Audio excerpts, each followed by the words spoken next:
I mean, and Jim's great. Yeah, I don't know, but like when you look at like when I watched Dragon Ball, man, like there were phases where I loved like Goku, and I was like, dude, Goku's the man. And then there were phases where I loved Piccolo, and then like honestly, like look now that everything is done, like there's not any new episodes out. Like obviously, I read the manga. I'm not gonna lie to you, okay? I read the manga. Oh yeah, so Moro right now. Oh, dude, Moro is on another level. He's and that's a great villain. Really, Great really villain. well done. Super big fan of Moro and what he poses as a threat to the Universe 7. It's gonna be the next manga that comes out hopefully next month on time. Hopefully, I don't know how they got the last month's last month since it's technically May now. But anyways, when I was talking about Dragon Ball Z characters, like dude, I mean when I look at the entire catalog, man, like it's hard not to say Vegeta's. You know, like I just there's like very few moments in like anime where you're like, dude, I learned a lesson right there. You know what I mean? And like I hate to say it, but I think the most humility that I've ever learned in like from watching a show is watching Vegeta in the fight with Buu. And like they're fighting Kid Buu, and Vegeta is just watching Kakarot, watching Goku. And he knows it.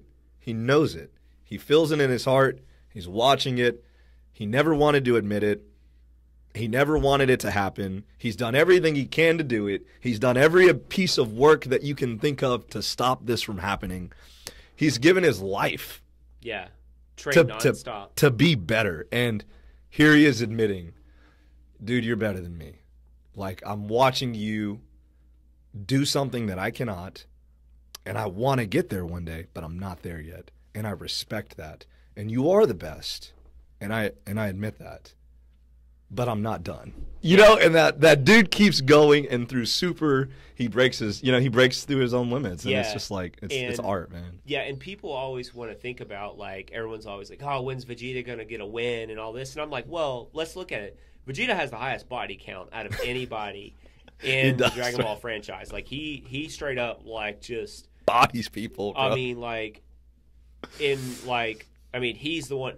Think about it. He killed the entire Ginyu Force. Even Captain Ginyu, he killed him. Yeah, and he dump trucked those people when they were like the Ginyu Force. Yeah, Raccoon beat him down. Then he got his Zenkai boost, and then he ends up like killing Jace straight up. He ends up coming back. Birder's knocked out, blows him away. He killed Goldo straight up. He blows Raccoon away, and he was like on par with First Form Frieza. And then, obviously, this is when his character wasn't quite developed yet. Yeah. And you get him all the way through the series, and he gets his power up. Like, when he was a Super Saiyan the first time, he was stronger than Goku. Like, they straight up said it. Like, unless that, like, I mean, I've read the manga, I've seen the dub, the sub. He was stronger than Goku. He goes to the hyperbolic time chamber, comes back out, and he's, has his new forms. And then Goku goes in and trains with Gohan, and that was always Vegeta's limiting factor. Vegeta wouldn't physically train with Trunks. Yeah. They just did their self-training. Mm-hmm. And so they were obviously limited by their own minds versus having to bounce off of each other. Yeah. And so once Vegeta stopped using that as a crutch, he developed, they allowed him to develop as a character. So now you take him from the end of Z at the Buu Saga to Super. He's willing to not throw his pride away, but he's willing to push himself aside and go, I want to learn from Whis. Yeah. I'm going to learn from Beerus. Yeah. I'm going to train with Goku. And Goku needed the God ritual to be a Super Saiyan God. Yeah. And I know people who've played the Journey of Kakarot or whatever that game's called. Yeah. Vegeta does not use the God ritual to become a Super Saiyan God. He does it on his own. He does it on his own. That is not canon. Do not take that for a fact. It was stated in the manga, in the show, everything, that he did it on his own. And he achieved a form that was only achieved one time by himself. And it was achieved through the ritual. He didn't achieve it through the ritual. He did it through hard work. Yeah. And, when Goku, of course, goofed around with Frieza, could have just beaten Frieza from the beginning instead. He let Frieza develop his powers and all that stuff. And then Vegeta came in and, basically they gave that, they're like, well, Vegeta beat Frieza, but we're not going to let him kill Frieza. Yeah. because that was the satisfying enough for his character to develop. Think about it. They haven't allowed Vegeta to kill Frieza, and Frieza basically murdered his people, man. Murdered his people, abused him, tortured him, enslaved him for his entire life, and he didn't need to kill Frieza to get over that. He already did. He humiliated Frieza. Frieza didn't even like put a breath on him. Yeah. And so then you look at his character. Then we go into the next big arc was the Tournament 6 arc, and Goku, as on cue, not pays attention to his opponent, gets beat, gets back into the tournament on a technicality. Vegeta goes through and just dump trucks the whole universe, and then loses to Hit because he doesn't understand Hit's time skip. Yeah. So again, of course, plot armor Goku. And goes, oh, well, I get to watch this happen. So I get to learn how Hit's time skip works. And Goku's already, like, not really fought anybody strong. But Vegeta fought, 3 different people before, including getting, like, basically suffocated? I mean... Yeah, like, suffocated. Like, he fought Frost. He fought Vegeta. He fought Motombo. Yep. No, he didn't fight Motombo. Goku threw out Motombo. But he beat Frost. Then he had to fight Kaba. Like... And the Kaba fight was awesome too. Yeah, like he fought these fights, and he fought a guy who basically was impervious in terms of like his armor for whatever reason. But the Metal Man. Yeah, the Metal Man, which I thought was funny because they have this super serious character be really the best comedic relief of the show. Like if you think about it, he's the comedic relief. He does the things that kind of make you laugh, and obviously he loses to Hit, so obviously they're gonna allow Goku to reveal the Kaioken times a billion and Super Saiyan Blue, which is funny because that's not in the manga at all. He never uses the Kaioken times Blue in the manga; it never happens. Yeah, that was one of the big differences. I think. Let's see, what were some of the other big differences? I think in the manga. Vegeta's the first one to go between red and blue in a fight. Yeah, because he figures out that in the middle of the Goku Black fight, it's better to get speed and then power and then speed and then power. He fights Goku Black, and he dumpsters Goku Black the first time they fight, and then Goku Black gets like the I guess the Zenkai boost, right? Yeah, they started spamming Zenkai boost bad and Super. I'm like, oh, he fought Cell. He should have had a huge Zenkai boost when he got his back broke, and he ate a Senzu bean, but. He figured that out, but in the show, they gave it to Goku. And I always think that's really frustrating for me as a fan who really appreciates Naruto for this. They'll allude to, like, Naruto's, like, quote, getting up there with Sasuke, if not better than Sasuke at a certain point. Mm-hmm. But he never actually beat Sasuke. He's never beaten Sasuke. Sasuke beat him in the Valley of Death. Sasuke basically could have killed him multiple times when they refought again in Shippuden the first time. Mm-hmm. Sasuke just dump trucked Team 7 by himself. That's pretty impressive. And then Naruto's like, oh, I'm going to activate the fox. And Sasuke's like, no, I'm actually going to go into your mind with my genjutsu and suppress the fox. That's insane. And so they always have to OP the main character to, like, get him up to his rival. If you want to think about Yu Yu Hakusho, well, Hiei was broken in the beginning. Like, think about how strong Hiei was. Yeah. Dude, Yu Yu Hakusho, also one of the greatest, like, old-school animes that probably is not as watched anymore by a lot of these kids. Yeah, right? It's definitely going to be cult. Like, Inuyasha, same thing. It's going to have a super big cult following and stuff. But, like, and you look at Vegeta's character progress, and he's the one who's really putting in the time and the effort. And Goku, obviously... is doing that. Like, I'm curious when he learned the Kaioken in the anime, because since him and Vegeta trained together, it would have been revealed, or, they could sense the power and all this stuff. But very true. And they keep alluding to the fact that if Vegeta can control his spiritual power, he'll surpass Goku. It was stated by Whis in the beginning of Super. Mm-hmm. Completely stated. That's why his power is, like, rigid. He's like essentially like Kenpachi in Bleach. If you know anything about Bleach, Kenpachi never learned to control his spiritual pressure because he never became one with the sword. So that's why his spiritual pressure is the greatest of the Shinigami. But he never learned how to focus it. Yeah. And when he learns to do simple things like, I'm going to fight with 2 hands instead of 1, he's twice as strong. Or he finally learns the name of his sword, and then he becomes like the most powerful non-Ichigo Shinigami out there, and he just like dump trucks all the Quincy people, So that Vegeta's very much similar. And if you've been reading the Moro arc, what did he do? He learned spiritual control, mastered it in days, when it took Goku 120 days to do. Yeah, that's what he was on. He's coming back from Namek, and he spent a long time with the Yard Rats, if I remember correctly, and that's where Vegeta is currently in the manga right now, manga. And so I don't know.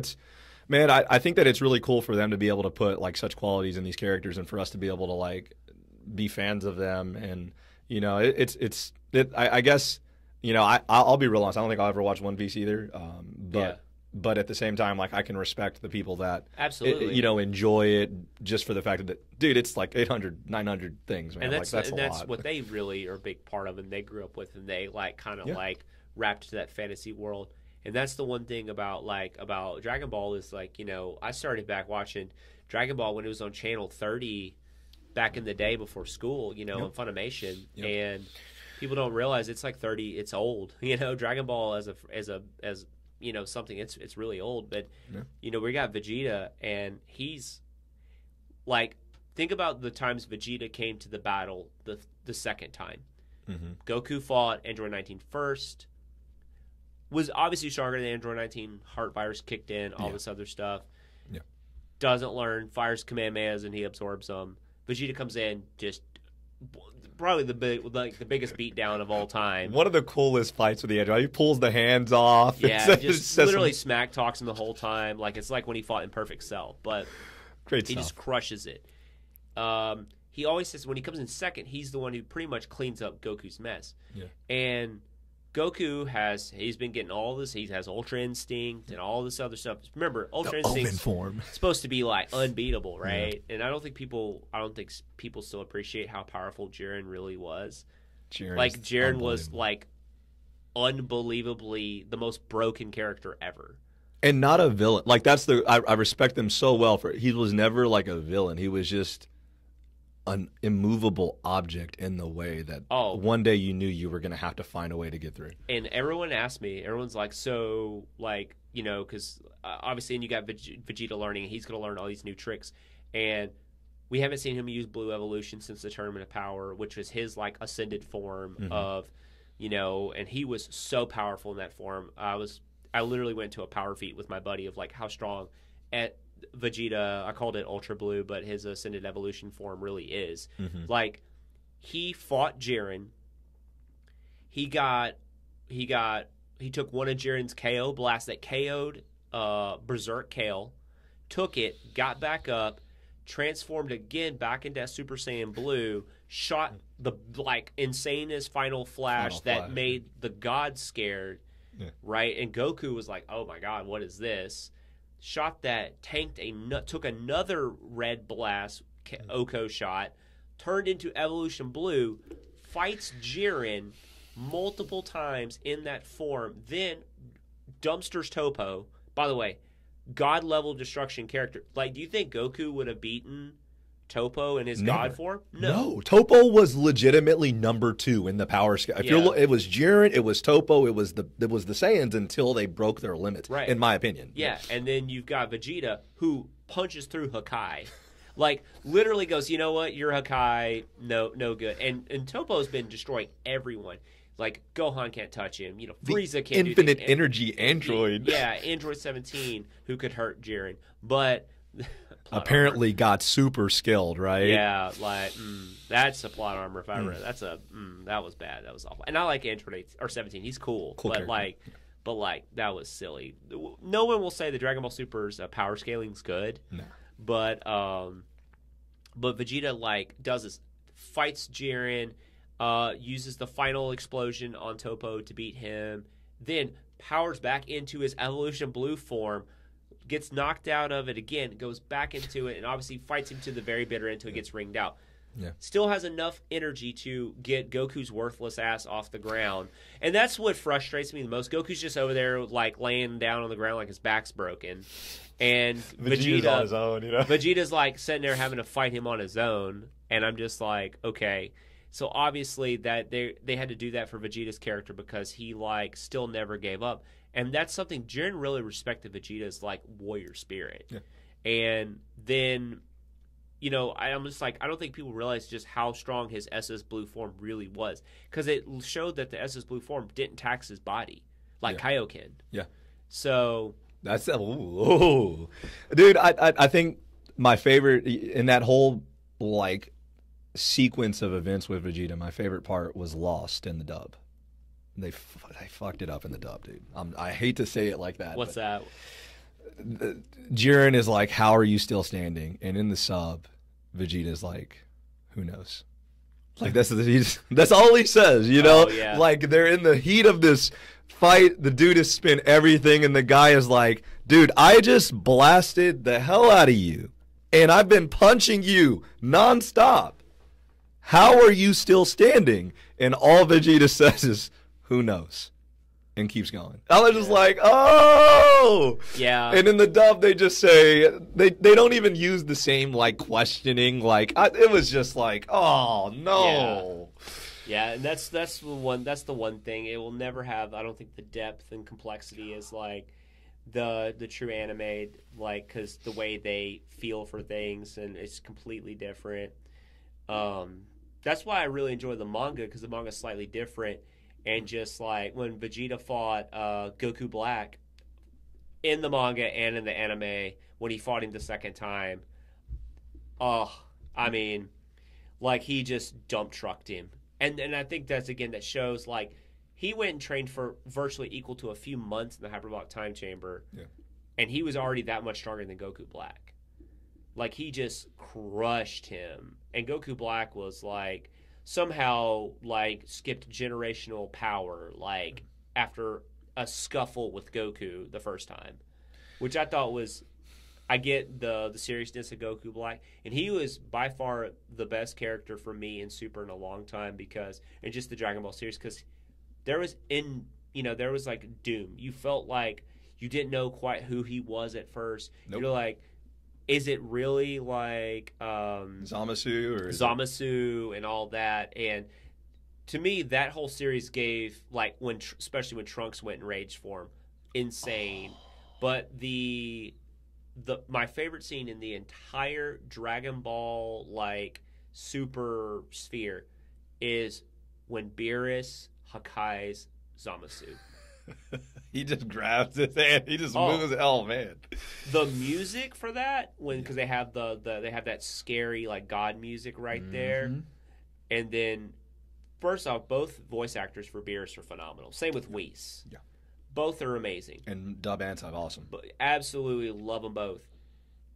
The Japanese Beerus is my favorite, but the English Zamasu, his scream was so haunting and echoing. Go back and watch that. Yeah. It is beautiful. Oh my gosh. And then it's just like, that's when you kind of realize, okay, Beerus actually could just, like, if he got serious, he could be legitimately and just take you out of here. Like, or could he? I don't know. Ultra Instinct, Super Saiyan. Oh, hold on, Ultra Instinct is, like, I think it's the worst form they've ever added. I hate it. I can't stand it. It's so awful. It's such a cop-out that where do you go from now? Yeah, when you achieve angel level form, like, how do you surpass that? And that was the one thing, like, while people didn't like GT, it was the Super Saiyan 4 thing was actually interesting, because that's supposed to be like their true Super Saiyan form, I guess, with a tail. But you've got now where, like, ultimately, what they've been trying to teach the Saiyans in the beginning is the ability to have that power without the transformations. And that's what I thought Sign was really all about, like Ultra Instinct was. But then he had to get the white hair, and I'm like, that's not needed, but here we are, because it sells toys. New action, new form, man. And it looks cool. Like, he obviously looks super sweet, because that was the form that people always thought Gohan was going to get, because Gohan is the first character to ever have God training. Remember, he was trained by Kai. Yeah. Kais are gods. So Gohan should have God Ki in his ultimate form. but he never tried to learn how to fuse the two together. You know what's crazy? I never realized it until the Mora arc, but Kid Buu is he's a god. I mean, he's got God Ki. Yeah. I didn't realize that until like it came out in like the manga. Majin Buu, yeah. Yeah, the original Majin Buu. That's why I assumed that Kid Buu had God Ki as well, Yeah. because he's manifested. He's the true form of Yeah. Buu, and so Buu was created and somehow obtained God level ki. And so when they're fighting when they're fighting Buu and Z, like they're fighting a person with God Ki, basically. Yeah, because people don't. I don't think people realize how strong Kid Buu really was. Because because Kid Buu was so strong. I mean, obviously, like you look at like it's always interesting because like you've got like how strong was Kid Buu compared to the other Boos, and there's all these like. I've seen every like video on Super Buu and all that. Yeah, like I'm like, oh, it's pretty simple. Ultimate Gohan was the strongest single non-fused character in all of Z until Beerus and Whis showed up. Ultimate Gohan was it was stated by Toriyama that he was the strongest. That's why they couldn't have him fight Kid Buu, because he would just crush him, right? So he crushed Super Buu, right? And he's strong. He's way stronger than Super Saiyan 3 Goku. Like, it's not even close how strong Gohan is. Plus, Gohan doesn't have the tax energy or nothing. He's just in his form now. Yeah, it's just his form. Okay. Goku could have beaten, supposedly, Fat Buu. That's what he stated. Yeah, in Super Saiyan 3. In Super Saiyan 3. But Super Buu was so much stronger than Fat Majin Buu. Goku couldn't beat Super Buu, but he was fighting Kid Buu. So I don't like... It's kind of hard to place where Kid Buu was, because Kid Buu, while being the true incarnation of Buu, didn't have Super Buu or the Kais or any of their powers in him. Yeah. So I don't know where he was, and I know people are going to say, like, well, they said he's the most powerful or most destructive form. Yeah, most destructive doesn't necessarily mean power. Because remember, again, Goku couldn't fight Buhan. He couldn't fight any of the Buu forms, like, without, like, help. Yeah. And he's sitting there just fighting Super Saiyan 3, like... Kid Buu, and taking shots from him. I mean, granted, he was getting his ass kicked for a lot of that fight with Kid Buu. I mean, it was not pretty. I mean, but I don't know, man, because I don't know. I mean, the manga is, I guess the manga and the anime are just two different things too. That's the other thing to kind of talk about too. But like when I read the manga and they stated that Buu had God Ki, I was just like, so that means Oob has God Ki. Yeah. So like when Oob eventually, or if Oob ever, like Oob should be like legit. Yeah, he's. I don't know. So by the way, one thing I wanted to point out too is on Beerus' note from the Japanese voice actor. I learned this from watching somebody or listening to somebody. Beerus' voice actor in Japanese is the same voice actor of probably one of my favorite animes of all time, Cowboy Bebop, Spike. Oh wow! Yep, there you go. Spike is the same voice as Beerus in Dragon